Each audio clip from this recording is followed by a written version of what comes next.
monsieur le député. Bonjour. Et un grand merci de nous recevoir à quelques jours d'une date anniversaire, Ouais. je dirais pour notre métier de diagnostiqueur, un peu mémorable, puisque c'est les 25 ans de la loi Carrez. Est-ce que vous pouvez nous rappeler un petit peu le contexte de la mise en place de cette loi durant l'année 1996? En fait, l'idée de cette loi, elle a germé dès mon arrivée ici comme député, parce qu'auparavant, bon, je dirigeais le groupe central des villes nouvelles, c'est-à-dire l'organisme qui suivait l'aménagement, les constructions dans nos 9 villes nouvelles. Et donc j'étais assez familier des questions de logement, puisque j'avais à travailler régulièrement avec des bailleurs sociaux ou des promoteurs. Et puis, j'étais devenu maire en 1992 et notre notaire, le notaire de la ville du Péreux, se trouvait être au même moment président du Conseil supérieur du notariat. Et il a attiré mon attention sur le fait qu'il rencontrait dans son activité professionnelle de plus en plus de difficultés avec des acquéreurs de logements qui, une fois qu'ils s'installaient dans le logement, qu'ils mesuraient pour, par exemple, installer leur mobilier, découvraient que leur logement n'avait pas la contenance, la superficie pour laquelle ils avaient signé, contracté. Et ceci était d'autant plus fâcheux que c'est l'époque où on commençait à raisonner en prix par mètre carré. Et c'est l'époque où, justement, d'ailleurs à l'initiative des notaires, on a commencé à publier, par exemple dans chaque arrondissement de Paris, l'évolution des prix au mètre carré. Et donc cette notion de prix au mètre carré devenait essentielle dans la transaction. Et lorsqu'il m'a expliqué que lorsque on signait pour l'acte le plus important dans sa vie, qui est l'acquisition de son logement, surtout au prix parisien qui déjà était élevé à l'époque, eh bien, il n'y avait pas d'engagement sur la superficie, alors que le bien se vendait de plus en plus en fonction de la multiplication d'un nombre de mètres carrés par un prix au mètre carré.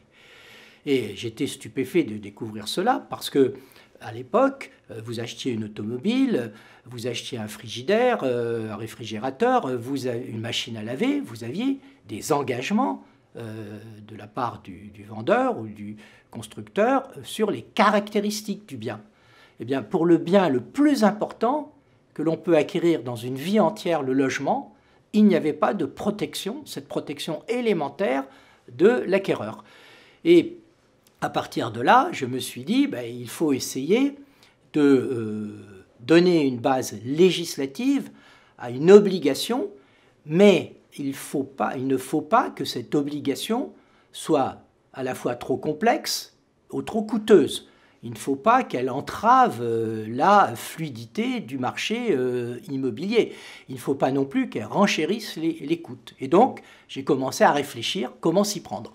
Très bien. Nous, on vous remercie. Une petite seconde. Très bien, mais vous vous souvenez de la réaction des professionnels de l'immobilier lorsque cette loi a été publiée? Alors, la réaction des notaires a été d'emblée très positive parce qu'ils commençaient à rencontrer des difficultés. La réaction des géomètres, évidemment, parce que c'était essentiellement les géomètres qui constituaient le métier technique de diagnostic des surfaces, était favorable. J'ai eu quelques récriminations, mais mineures, de la part d'agents immobiliers, parce que l'idée, c'était de créer vraiment une filière de confiance et de ne pas se contenter, mais ça c'était pas dans la loi, mais de ne pas se contenter d'indiquer le nombre de mètres carrés dans la promesse de vente, mais si possible déjà dans l'annonce chez l'agent immobilier pour que vraiment cette notion de mètres carrés s'impose d'un bout à l'autre de la transaction. Et certains estimaient que il y avait une certaine lourdeur, qu'on allait entraver leur métier.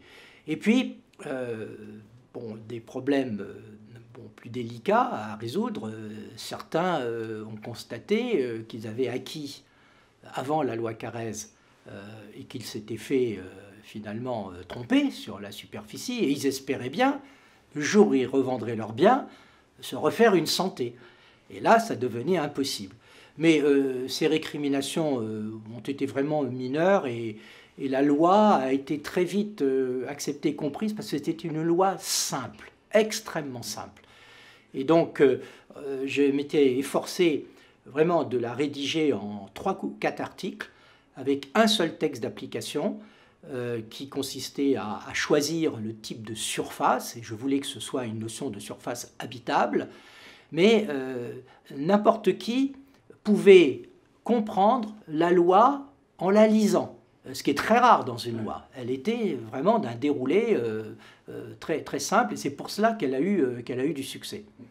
D'ailleurs, c'est anecdotique, mais je crois qu'elle est passée à l'unanimité, oui. Cette loi en première lecture. Oui, elle est passée à l'unanimité. Voilà. Et il n'y a pas tant de lois que ça. Non, mais c'était... Ah, on en a quand même. Oui. Vous savez, quand ce sont des idées de bon sens que tout le monde partage. Et alors, on m'a posé la question, pourquoi est-ce que ça ne s'applique qu'aux copropriétés? Oui, c'était une question que je voulais vous poser. Et donc, voilà, et ça c'est une question très importante. Parce que derrière une loi aussi simple que cela, il y avait un travail très compliqué à mener, mettre d'accord les différentes administrations entre elles, les différents ministères. Et ma valeur ajoutée, c'est que quand je dirigeais les villes nouvelles, politique complètement interministérielle, parce que faire une ville, c'est mobiliser l'équipement, l'éducation nationale, la culture, les sports, etc. Donc, je savais faire. Et donc, j'ai réussi cette performance en finalement assez peu de temps, à mettre d'accord le ministère de l'équipement, en charge du logement, le ministère des Finances, et là où ça a été le plus dur, la chancellerie. Parce que la chancellerie intervenait dans ce dossier, puisqu'il impactait les transactions notariales, les actes authentiques. Et une fois que j'ai réussi à faire cela sans alourdir le texte, après la partie était gagnée. Très bien. Eh bien, monsieur le député, en tant que président d'Agenda Diagnostic et en tant que vice-président de la FIDI, nous tenons réellement, sincèrement, à vous remercier pour cette action.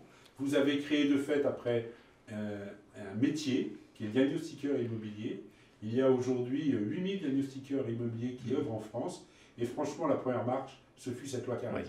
Donc, un très grand merci pour votre action. Et puis, je dirais que l'immobilier qui a besoin de règles, claires, suivent votre action. Alors, pour les biens qui ne sont pas en copropriété, moi, j'aurais souhaité que vous sortiez une deuxième loi en 2022 pour mesurer les biens hors copropriété, mais peut-être qu'on verra ça plus tard. Mais le sujet est complètement juridique.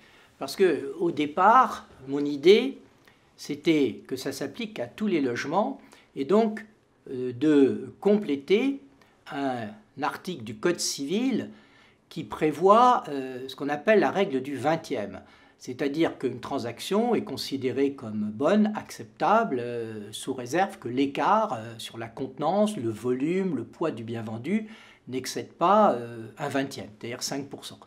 Et ça, c'est quelque chose d'aussi ancien que le fameux Code civil. Or, comme vous le savez, on ne touche au Code civil que d'une main tremblante. Et donc, mes collègues sénateurs m'avaient expliqué, mes jeunes hommes, des jeunes députés, mes jeunes hommes, votre idée est très bonne, mais surtout, on ne veut pas que vous touchiez au Code civil. Et donc, je me suis rabattu sur la loi sur les copropriétés, qui de mémoire date de 1965, ce qui fait que ça ne s'applique qu'aux copropriétés. Alors, ça peut s'appliquer à des maisons, mais dès lors qu'elles sont en copropriété horizontale.